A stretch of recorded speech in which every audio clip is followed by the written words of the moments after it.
The NFL is on fire, and Chicago is right in the middle of it. The Bears quarterback just sent the entire league a message on social media that nobody can ignore, and it is all about the most dominant pass rusher on the market. But while that blows up, a historic captain of this team just signed with the competition, and on top of that, there is a Dallas defensive tackle who might be the missing piece Dennis Allen has been waiting for. Plus a decision that shows just how far ahead Ryan Poles is looking. 3 stories, 1 channel. Stick around until the end and hit that subscribe button right now. First story, Caleb Williams and Max Crosby. There are moments in this league when it feels like the universe is lining up for something epic to happen. And here's the thing, what Caleb Williams just did on social media is not an accident. It is not a coincidence. It is not some random fan trolling people. It is the Chicago Bears quarterback sending a clear, straight, no-nonsense message to the entire NFL. And that message is this: I want Max Crosby in Chicago. Let me get you caught up on everything that has gone down in the last few hours, because this is moving fast, and if you blink, you miss the show. Here was the setup. The Baltimore Ravens had agreed to a trade with the Las Vegas Raiders to bring in Max Crosby, one of the most dominant and complete pass rushers in the entire NFL. The price was brutal. The Ravens were going to pay big time for that kind of talent, but then something happened that nobody saw coming. The Ravens backed out, they walked away, and the second that news hit screens around the league, Caleb Williams jumped into action. Let me ask you this: when a quarterback, 23 years old, right in the middle of free agency, with the whole world watching, decides to retweet a post from Louis Riddick of ESPN that says, in huge letters, yesterday's price is not today's price, directly talking about what it would cost to go get Crosby, what do you think that means? I do not think Caleb Williams is playing around. I think that kid knows exactly what is going on, and what he is doing is making a public push for the best pass rusher available on the trade market. And that was not all. Williams also dropped a smiling emoji on Instagram under the NFL post about Trey Hendrickson signing with the Ravens. The timing of that comment, right when the Ravens were basically closing their edge rusher search in a different direction, is way too calculated to just shrug off. This kid is in full sniper mode, firing signals in every direction. And here is what I will say: I love that the Bears quarterback has that killer mindset. Now, let us be real and talk about the relationship between Williams and Crosby, because that is what gives this whole thing a completely different dimension. Just about 3 weeks ago, Caleb Williams was on Crosby's podcast, The Rush with Max Crosby, and what came out of that conversation was straight dynamite. Crosby looked Williams dead in the eye and told him, and this is word for word, "You are one of those dudes, to be honest, and you are just getting started. I do not even know if you understand yet how good you can be, and that is the scariest part. You know we are locked in forever." When a player on Max Crosby's level says something like that out in the open, that is not just talk. Those words carry weight. Those words have intent. And Williams fired back with the same energy, calling Crosby probably the best player ever faced in a very short pro career. That is mutual respect at the highest level, and when that kind of respect starts turning into team fit, that is when big-time NFL moves happen. Now here's where I have to keep it real, because I am not here just to sell you dreams and hope. Let me ask you, is it realistic for the Bears to pull this trade off? I will say this: there are a few things that make it more possible now than it was 48 hours ago. Jason Fitzgerald from Over the Cap, one of the most respected salary cap analysts in the business, pointed out that the Bears have real cap room to work with if they get serious about going after Crosby. That is a piece of information you cannot just brush aside. Chicago has already spent around $48 million in free agency so far, based on the latest numbers, but the Bears' cap situation still gives them wiggle room if they really want to make this happen. The real issue is the price. Diana Rossini from The Athletic reported that teams around the league believe the Raiders are not budging off their demand for 2 first-round picks for Crosby. 2 firsts! That is a monster haul in terms of draft capital, and with the Bears building this roster around a young quarterback in Caleb Williams, who is only 23 and just signed a new deal, giving up 2 first-rounders is the kind of move that sparks a huge debate. Ted Nguyen from The Athletic confirmed that the Bears were among the teams with real interest in Crosby. This is not speculation. This is not some fan with a burner account claiming to have sources in the locker room. This is a high-level insider telling you flat out that Chicago is in the mix. So here's the question. Is it worth paying that price? My take is this. If that price drops to one first-rounder plus some extra pieces, Ryan Poles has to at least pick up the phone. Max Crosby and Dennis Allen's defense would be absolutely brutal for any offense in the NFC North. Think about it for a second. Crosby living in the backfield, pressuring the quarterback while this rebuilt secondary gets time to grow. That flips the entire equation for this season and for the next few years. Crosby is 27 years old, right at the peak of a career. Has not missed games, plays with insane consistency. This is the kind of player who shows up at the right moments and turns a good team into a flat-out problem, and that personal connection with Caleb Williams is not some minor side note. When there is real chemistry between players, when there is real friendship and real respect, that lifts everyone in that locker room. The fact that the Raiders had a deal in place with the Ravens and watched it fall apart takes some leverage off their side of the table. John Spytek, the Las Vegas general manager, knows now that the market is tricky, knows that keeping a player who might be unhappy or stuck in a weird contract situation does not help anybody. That reality could eventually soften the asking price. Ian Rappaport from NFL Network reported that Crosby is back in Las Vegas to keep working on rehab and training. That tells you this situation is on pause, not solved. And as long as it is on pause, Chicago has to stay in that conversation. I will say this with full conviction. If the Raiders drop the price to one first-round pick plus a couple of pieces, the Bears need to be on that call. Poles has shown the ability to build smart. But the biggest moments in the NFL demand big swings, and when your quarterback is openly saying, I want this guy on my team, when you have the cap room to make it work, and when there is a clear, screaming need for an elite edge rusher in Dennis Allen's scheme, every ingredient is sitting right there. Stick with me, because the next story we have today on this channel is also going to shake Bears fans. And this one hits a little different. This one stings a bit more. Second story, Kevin Byard III, if that last story had your heart racing, what is coming next is going to land in a different way. Because if there is one thing Bears fans have learned over the last 2 years, it is that Kevin Byard III was more than just a safety. That was an identity. That was a captain. That was the one walking into Soldier Field on a freezing Chicago afternoon and making everybody in that building believe they could win. And today, Kevin Byard III is no longer a Chicago Bear. The 32-year-old safety signed a one-year, $9 million deal with the New England Patriots. Yeah, the Patriots, the same team that just went to the Super Bowl. Mike Vrabel's squad, the AFC contender Byard, was looking for in the next chapter of a career. But before some of you start lighting torches and grabbing pitchforks, let me walk through why this is not automatically a complete disaster for the Bears. Even though it hurts, and it hurts a lot. This story really starts with a decision the Bears made this past Monday. Chicago moved first and signed safety Kobe Bryant, former Seattle Seahawk and Super Bowl champ, on a 3-year, $40 million deal. The second that signing hit the timeline, a lot of people figured Byard was as good as gone, and in a lot of ways, they were right. Byard had hit free agency. Two-time captain in Chicago, was playing on a 2-year, $15 million deal with the Bears, and the market had him pegged at something like $10 million a year for next season. So the question was simple. Are the Bears really going to pay that kind of money to a 32-year-old safety when they just locked in Bryant? So let me ask, did the Bears do the right thing letting Byard walk?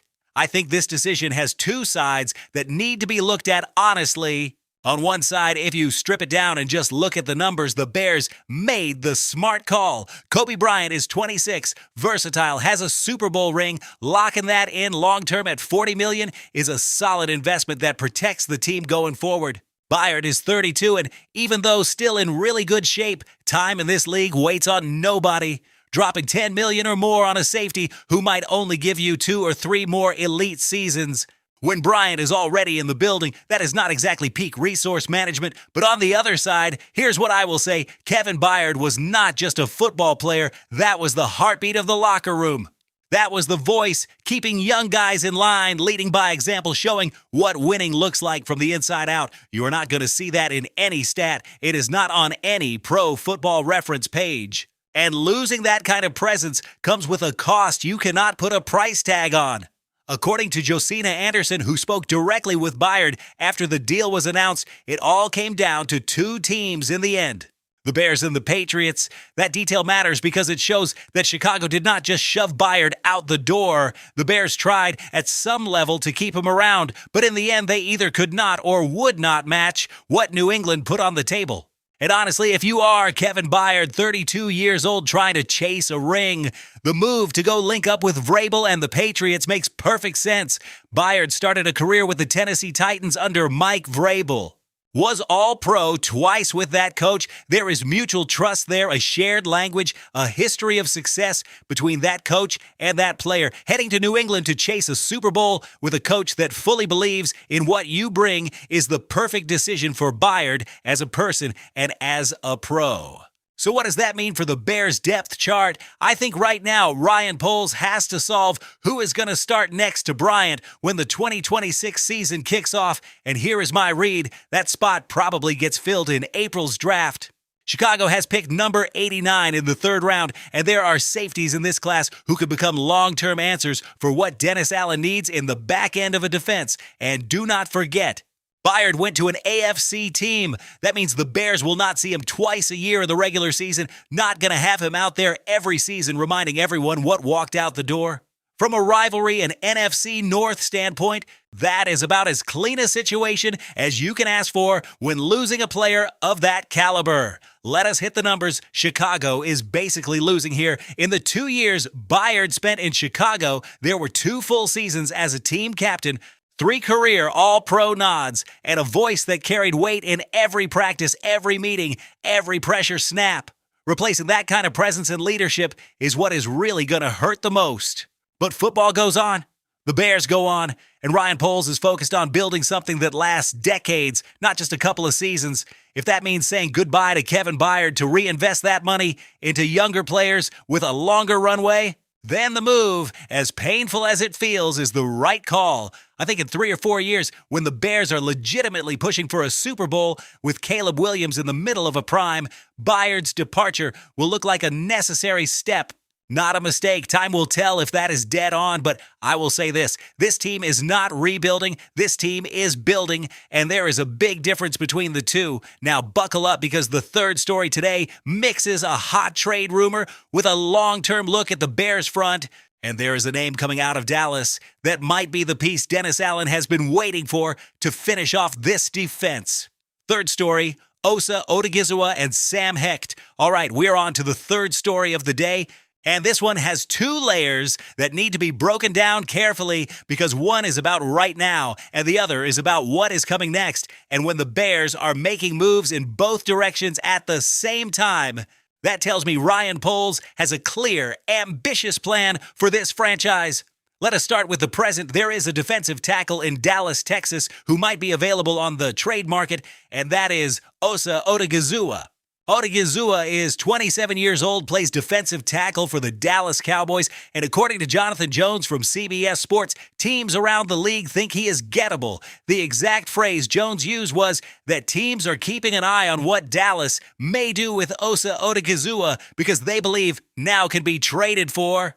So why would the Cowboys be willing to move a defensive tackle they signed just 1 year ago to a 4-year, $80 million deal? I think the answer is in what Dallas has done lately. The Cowboys just went out and traded for Quinnen Williams from the Jets and swung another trade for Rashan Gary, giving up a 4th-round pick to get it done. With those 2 on the roster, Odighizuwa's spot in Dallas gets a lot more crowded, and when a player suddenly becomes redundant on a roster that has cap issues, a trade starts to make sense for everybody involved. Now let me explain why Odighizuwa makes a whole lot of sense for the Bears, because the numbers here are really interesting. In 84 games with the Cowboys, Odighizuwa has piled up 216 total tackles, 17 sacks, and 2 forced fumbles.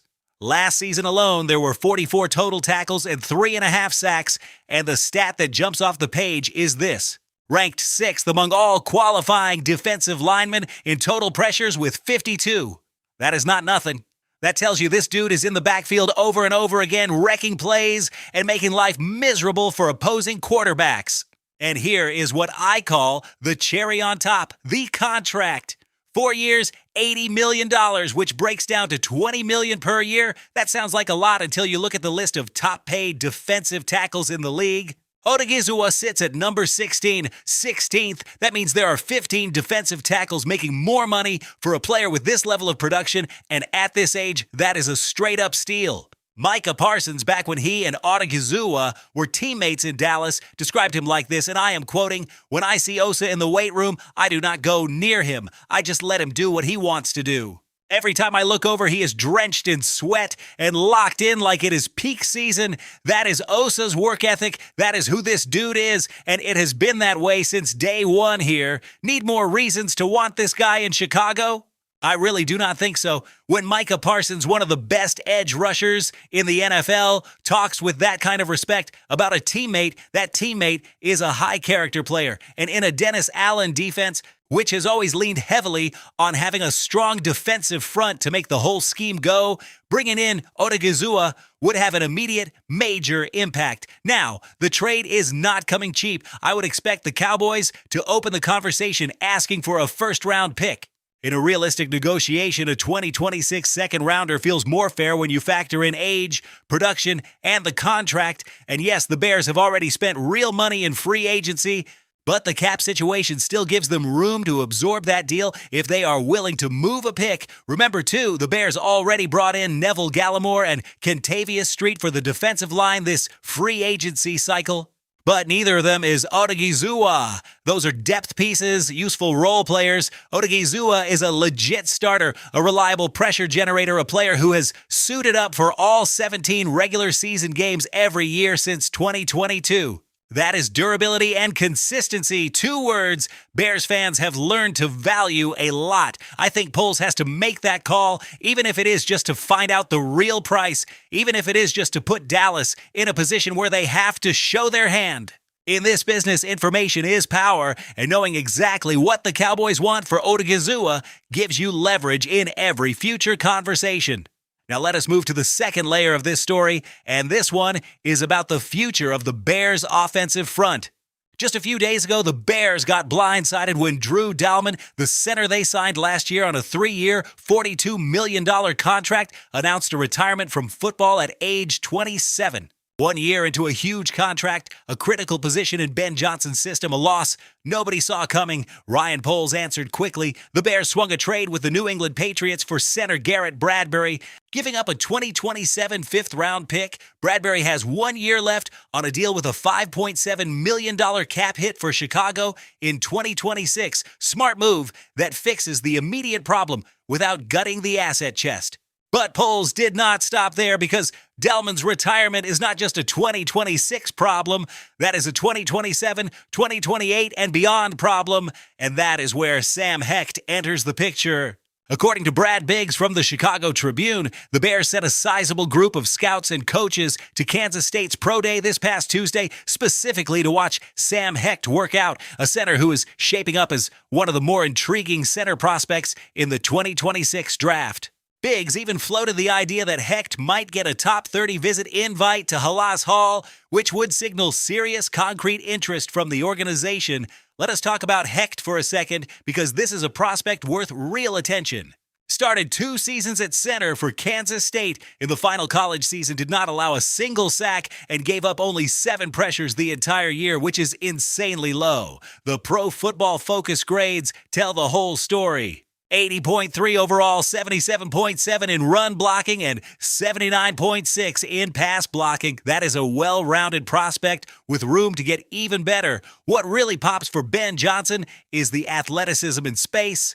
The way Hecht moves out on the second level, the same way Dalman was used to open up rushing lanes. Hecht might not have perfect prototype size for an NFL center, but there is enough footwork, line IQ, and technique to work around those physical limitations. So is Hecht the future starting center for the Bears? Way too early to say that for sure, but the fact that Chicago's going this deep on the scouting side, sending a heavy group of coaches who would actually be working with this player if drafted, tells me Poles and Johnson believe there is something very real here. Pick number 89 in the third round is where the Bears are set to pick next, naturally, and Hecht is widely projected as a third-round player.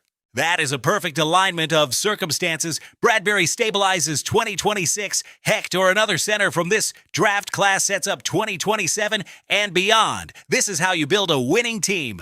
Not just patching up today's hole, but making sure the same problem does not come back to bite you down the road. Over the last 2 years, Ryan Poles has shown a long-term vision that goes beyond the next season's schedule. This Bradbury trade plus the deep dive on Hecht is exactly the kind of systemic thinking that separates good general managers from great ones. The defense is coming together. The offensive front is settling in.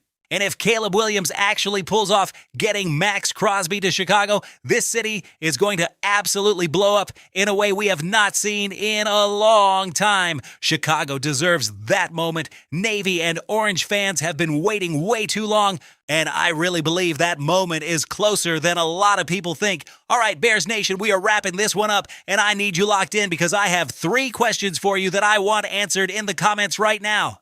First question, do you think the Bears should go all in for Max Crosby if the price drops from 2 first-round picks to 1? I am all the way in on that. Absolutely yes, but I want to hear your take. Drop your full breakdown in the comments. If you think Crosby is worth that first-rounder, type it out. If you think Poles needs to protect those picks and keep building through the draft, say that too.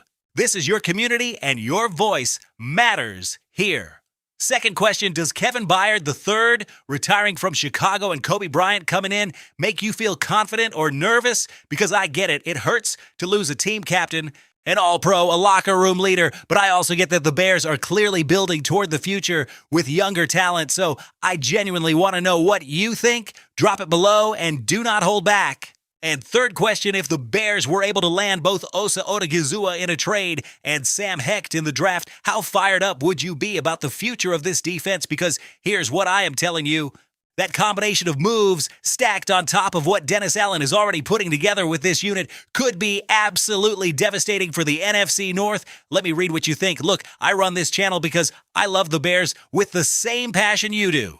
Grew up in this city breathing navy and orange. Losses hurt, and every positive move this organization makes gets me wired up. This family we have put together here on this channel is exactly what Chicago deserves. A place where real fans can talk real football, no filters, no apologies, real analysis, and real emotion. If you are still not subscribed to this channel, that subscribe button is sitting there waiting on you. Join this family, be part of the community that is writing every breaking story, every trade, every draft pick, every Ryan Poles. Move with the intensity it deserves, because I am telling you right now, tomorrow we're going to have more explosive Bears news, and you do not want to miss what is coming. Hit like on this video if you believe Max Crosby has to end up in Chicago. Subscribe if you want to be the first to know about every move this franchise makes. And share this video with that Bears fan friend who still has no idea what is going on, because this info is way too important to keep to yourself. Bear down, Chicago. This is Navy and Orange, baby. See you in the next video.